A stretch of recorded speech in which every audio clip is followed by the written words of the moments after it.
আজকাল content ক্রিয়েটররা funny video বানাতে বানাতে ফানিটাকে ওভারটেক করে ফেলেছে, যেটাকে পরিষ্কার করে বলতে গেলে বলতে হয় অশ্লীলতা।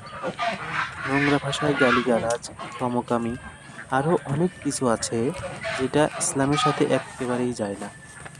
এই তো কিছুদিন আগে এসপি ক্রিয়েশনের একটা ভিডিও ভাইরাল হয়েছে, যেখানে সে তার বন্ধুর বিয়েতে তার বন্ধুর ওয়াইফের সামনে কিছু উপদেশ দিল, যেটা একেবারেই অশ্লীল, একেবারেই অসামাজিক। কিছু কিছু কন্টেন্ট ক্রিয়েটরদের দেখছি তারা ইসলামকে ফান করার মাধ্যমে ছোট করে। বিশেষ করে তারা হারাম বিষয়টাকে ফানের মাধ্যমে এমনভাবে উপস্থাপন করে যেন এটা কোনো বিষয় না।